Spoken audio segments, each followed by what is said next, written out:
قلب عرفان میں خوش آمدید۔ یہ چینل اسلام کے علم، اچھی باتوں اور روحانی ہدایت کا سفر ہے۔ دل کو سکون اور زندگی کو بہتر بنانے کے لیے ہمارے ساتھ جڑیں۔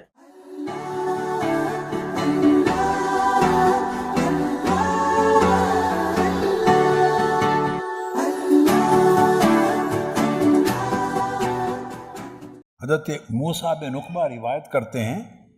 انہوں نے کہا میں نے سالم بن عبداللہ بن عمر رضی اللہ تعالیٰ عنہ کو دیکھا، وہ جب سفر کرتے تو راستوں میں خاص خاص جگہوں کو تلاش کرتے۔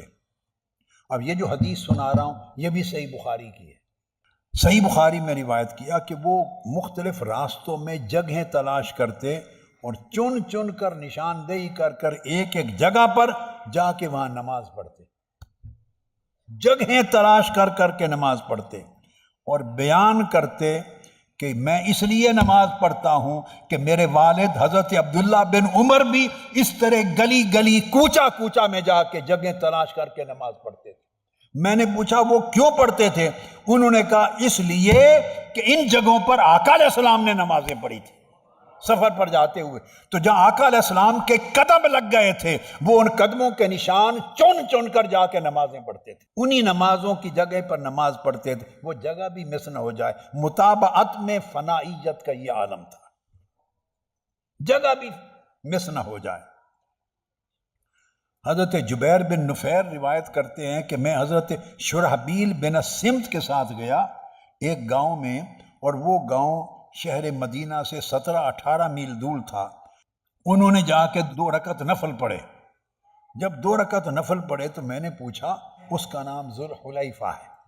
آپ 17-18 میل شہر سے باہر آ کر تو یہاں نفل کیوں پڑھے؟ انہوں نے کہا کہ میں نے سیدنا فاروق اعظم رضی اللہ تعالیٰ عنہ کو دیکھا تھا، شہر مدینہ سے نکلے 17 میل سفر کر کے اس گاؤں میں آ کے 2 نفل پڑھے۔ میں نے پوچھا یہاں خصوصیت کیا ہے 2 نفل پڑھے؟ انہوں نے کہا اور تو کوئی نہیں، میں نے آقا علیہ السلام کو یہاں پڑھتے دیکھا تھا۔ یہ متابعت میں فنائیت کا عالم تھا، نقوش قدم سے بھی نہیں ہٹتے تھے آقا علیہ السلام سے۔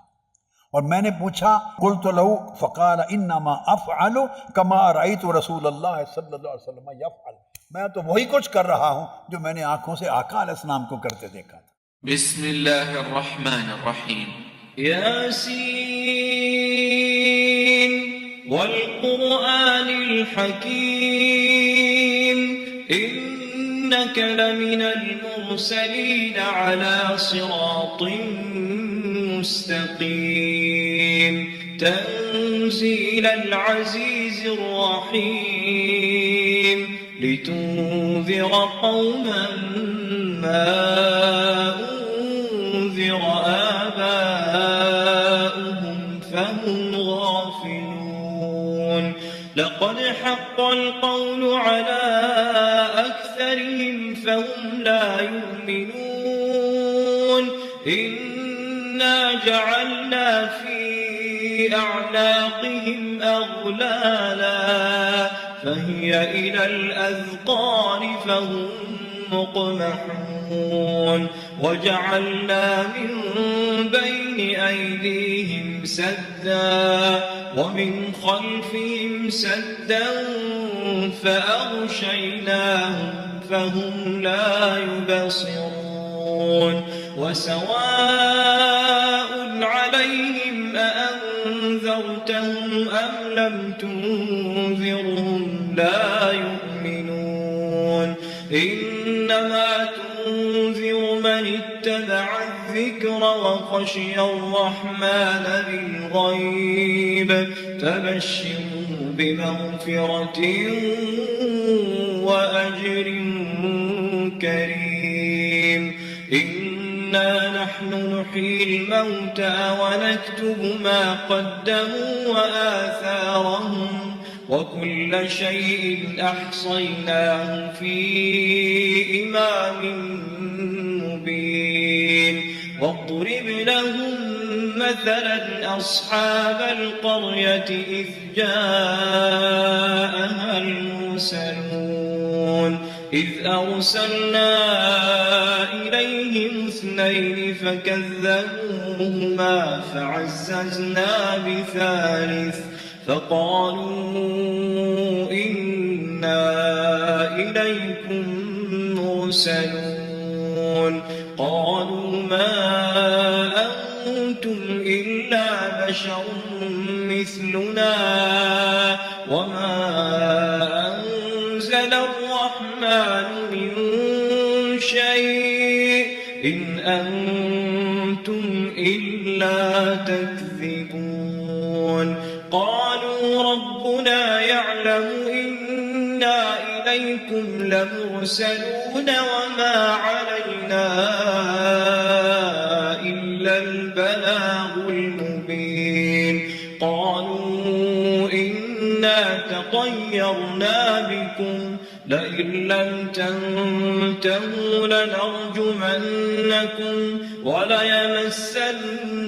منا عذاب أليم قالوا طائركم معكم أئن ذكرتم بل أنتم قوم مسرفون وجاء من أقصى المدينة رجل